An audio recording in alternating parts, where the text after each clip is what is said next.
Salut à tous, alors dans cette nouvelle vidéo, je vais vous montrer rapidement comment je fais pour créer mon portfolio. Alors c'est ce que je suis en train de créer et voilà, je suis pas un codeur.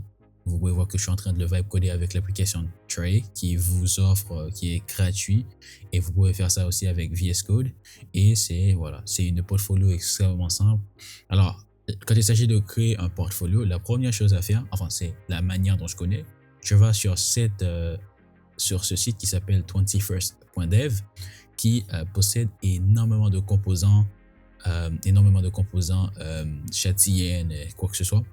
Donc vous pouvez directement aller ici et ensuite vous allez trouver les composants que vous avez besoin.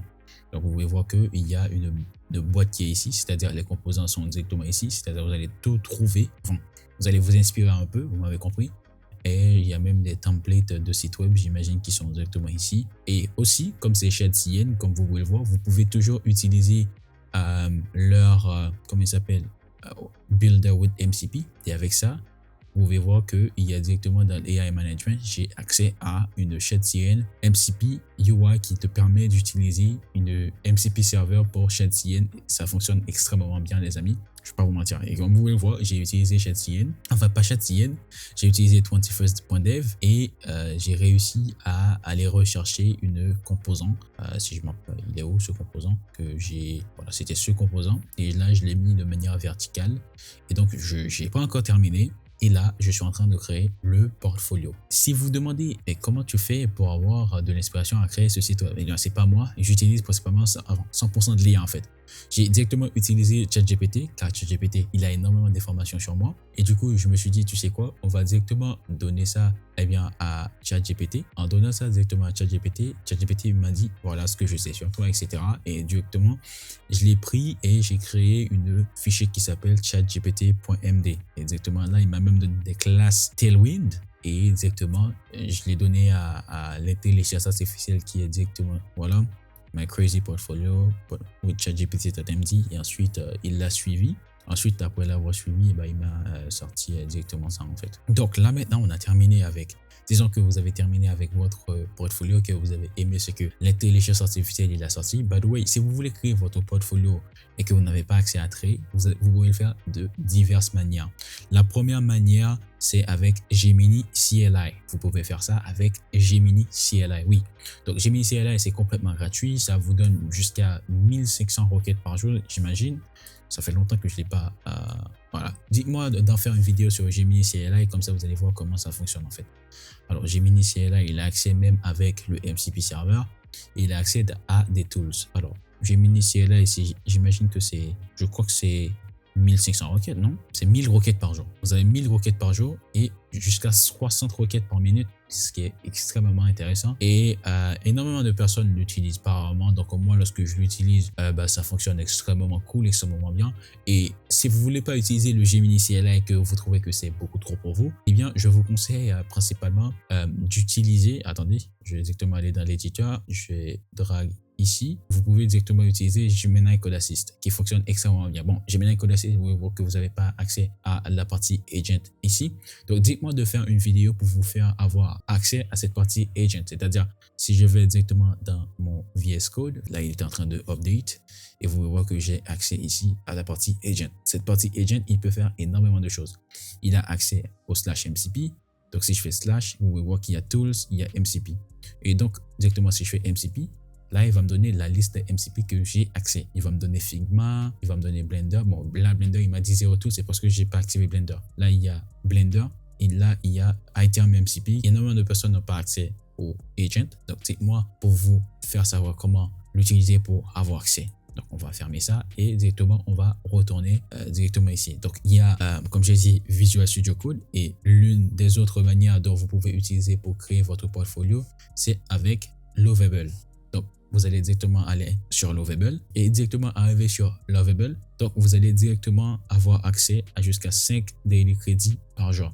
Donc, vous allez préparer une belle prompt pour ne pas gaspiller ces 5 crédits. Et ensuite, après avoir fait ça, vous pouvez directement donner des images aussi, même si ça ne sert presque à rien. Donnez-lui le prompt. ensuite, après avoir donné le prompt, vous allez directement, par exemple, je vais faire login ici. Donc, disons que je vais utiliser directement cette petite application que j'avais créée qui s'appelle Bookmark, que vous pouvez voir qui est directement disponible ici, mais il y a une nouvelle version dans Lovable qui permet voilà, d'utiliser un agent IA pour créer des bookmarks, même si ça sert à rien, mais j'ai mis gratuit, c'est pour ça que je voulais le faire. Et bien, ce que vous allez faire, c'est que vous allez connecter votre GitHub. Après avoir connecté votre GitHub, si je vais directement ici, vous allez voir que l'application, il est directement ici, disponible ici. Et donc, vous pouvez directement terminer cette application. Ok, c'est aussi simple que ça.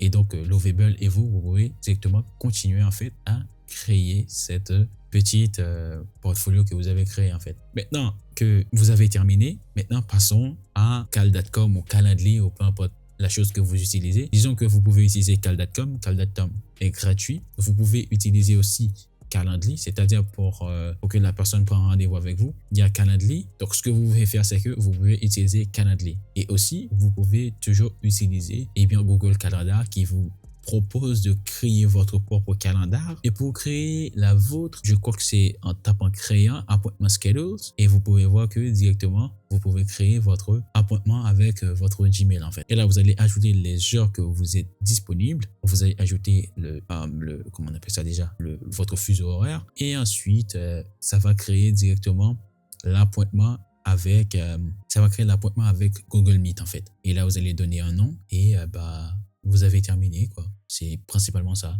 Et là, de ma serveur, je crois qu'on a Formule 1. Insane. Donc, du coup, c'est principalement ça. Et si vous voulez aussi, si vous voulez poser des questions, utilisez ChatGPT comme moi je l'ai fait, comme vous pouvez le voir ici. Donc, j'ai directement posé des questions et vous pouvez voir que là, c'est ce que je suis en train de faire. Et là, vous pouvez voir que là, Looking for Guidance et je suis directement dans Looking for Guidance qui est directement ici. Donc, la prochaine chose que je vais faire, c'est que je vais poser cette question. Et ensuite, après avoir fait ça, si vous utilisez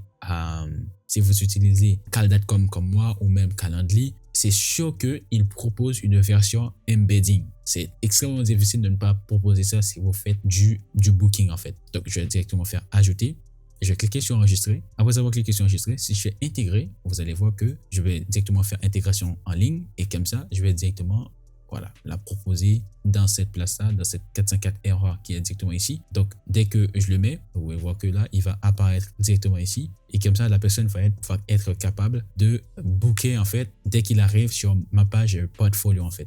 Dès que la personne arrive, il clique ici, boum, il va voir exactement ça en fait. Et il va voir tout ça. Oui, c'est en anglais, je sais. Il va choisir la date et ensuite, il va pouvoir répondre aux questions qui sont directement ici. C'est-à-dire son nom, pourquoi ce projet. Il va répondre à des questions ici. Ensuite, il va mettre son adresse email. Ensuite, il va choisir s'il veut Zoom ou Google Meet. Et ensuite, pourquoi il fait ça, blablabla, blablabla. Et ensuite, Cal.com. C'est principalement ça, il n'y a rien de fancy. Voilà les amis, c'est la manière dont vous pouvez créer votre portfolio. J'espère que cette vidéo vous a plu. Et si vous avez des questions, n'hésitez pas à me les poser.